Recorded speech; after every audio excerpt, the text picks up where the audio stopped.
Hey everyone, welcome back to our channel. Today we're going to show you how to scan a barcode using the eBay app. This is a super handy feature that helps you quickly find items on eBay just by scanning their barcode. So let's jump right in.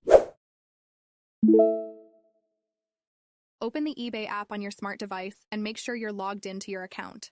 By opening the eBay app on the homepage, in the search field, you'll have a camera option that you'll click on.